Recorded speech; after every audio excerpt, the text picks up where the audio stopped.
This is a video that some people will already understand. I wanted to really make it in a concise, more simple fashion as far as regarding ISO in any camera. Um, you've seen like in 1,000 magazines and books that the exposure triangle is aperture, shutter speed, and ISO, and that's not true. You'll even find in Nikon and other user manuals ISO is referred to sensitivity. It's like, well, that's not true. Well, Nikon can't be wrong. Well, they are wrong, but they're not wrong in the simplistic sense that ISO is input gain amplification, and what that lets you do is mess with your aperture and shutter speed to get the composition that you want. It's like, well, I want to shoot this, it's a little dark right now, I want to shoot this shot wide open, and I'm holding my camera handheld, and so I want to open up my aperture some more. And so I'm going to adjust my ISO to make the camera more sensitive.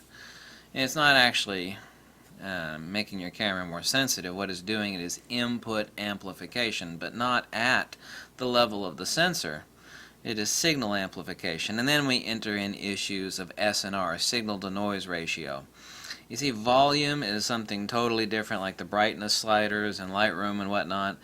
And it depends on also whether you're shooting RAW or JPEG. This is why you're screwed if you're shooting JPEG, and this is why a digital negative, i.e. a RAW file, is so incredibly important.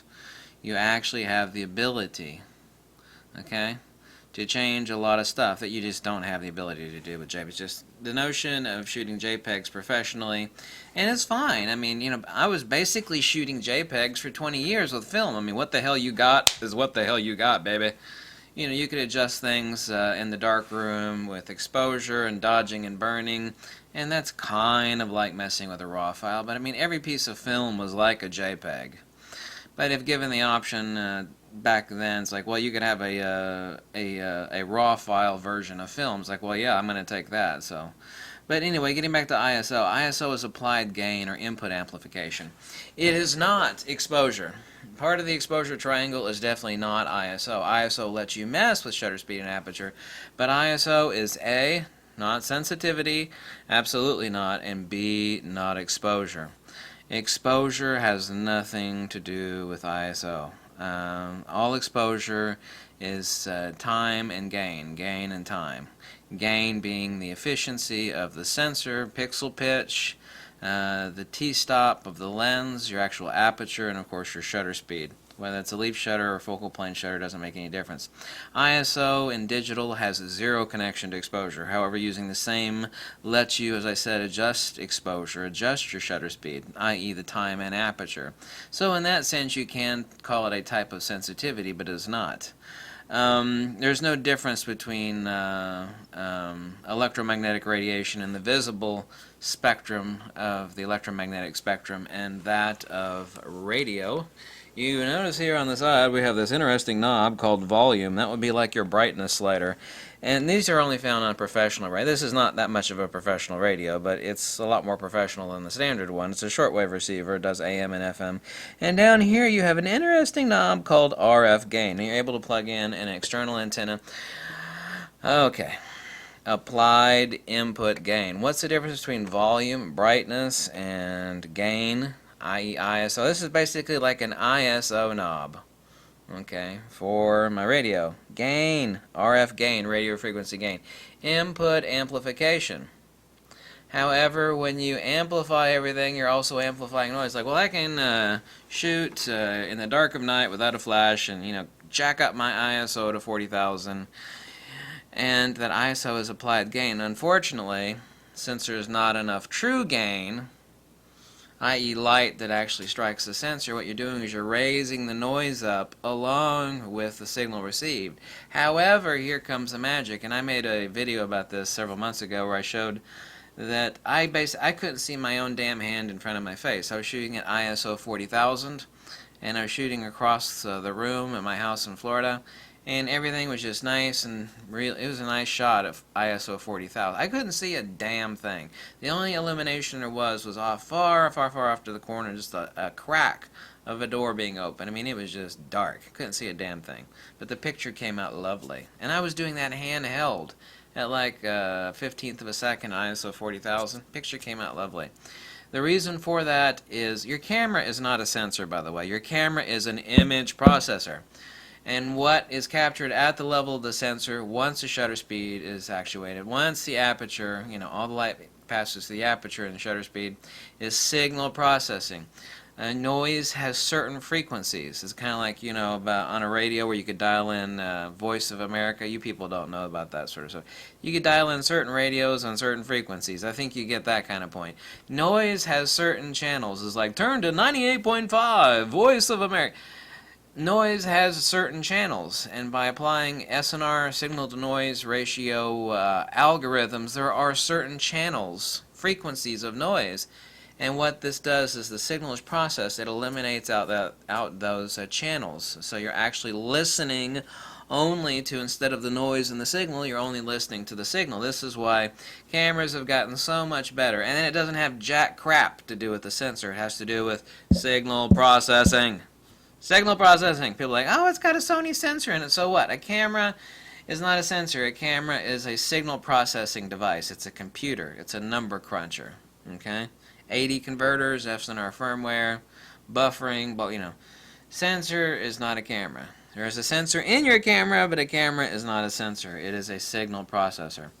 ISO has zero connection to exposure, like I said. If you wanted to have a true exposure triangle, where we're talking about true exposure, before all the signal processing starts, it would be, of course, aperture, shutter speed, and gain. The gain of the lens, the gain of the pixel pitch of the photo sites, a few other things. Sensor side attributes of good or bad gain, for example, are sensor efficiency, the micro lenses or the little lenses that sit on top of the photo sites, and there are like a lot of different varieties of experimentations on that. There are triangular ones, there's bulbous ones, there's large ones, there's high indexes of refraction micro lenses.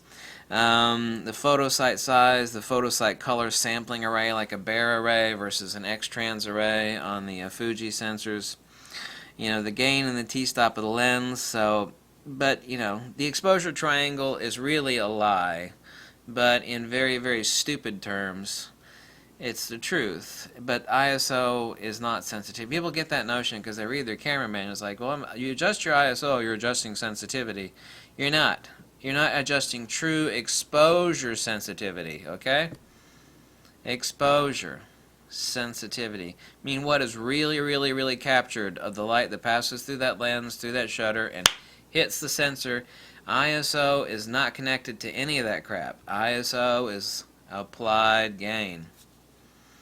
So you have lens gain, aperture, and time, which controls your ambient. And this is another thing people don't understand, that your aperture controls flash illumination, but your shutter speed controls ambient illumination. Now there's some leeway there depending on flash duration and pulse intensity, but the general rule, and that's something that people really need to understand, especially professional photography or doing any sort of speed light or strobe work, is that there are two levels of controlling your light before it hits the sensor. Your shutter speed and your aperture. Shutter speed is for ambient, and your obviously your aperture controls ambient that's passing through too, but when it comes to ambient and flash photography, your shutter speed is controlling your ambient, and your aperture is controlling both ambient, but very specifically flash and strobe illumination. So that's it in kind of simple. And like I remember, sensor size has absolutely zero connection to exposure. On a professional light meter, and I got the best in the world, there is no entry for sensor size. Sensor size doesn't have jack crap to do with exposure. Nothing. And then people ask me the question invariably, it's like, well, larger sensors have better, shadow detail recovery. That has everything to do with the larger photosites on the larger sensor. But larger photosites and a larger sensor does not mean that a larger sensor gathers more light, because light exposure is a period of time over a given area, and it has nothing to do with how large or small the sensor is. But that's a matter that I've actually beat like a dead horse. But some people ignorantly still want to fight me about it, but they're wrong, because exposure has zero connection to sensor size. But additionally, so understand what the hell ISO is. ISO is applied gain. You see that little knob right there? It is input gain. There's a difference between gain and volume. The analogies between the radio and your camera are exactly the same. Input gain, output gain, volume, output gain, output. I'm going to turn up the volume. Wah! Gain is input volume. You're not hearing input volume. Well, you are ultimately if you hear a lot more noise. So here's the easy kind of way to understand that. If you have like a weak signal on the other side of the earth and I turn up the input gain, way up here, then it's amplifying everything, including the noise. Okay.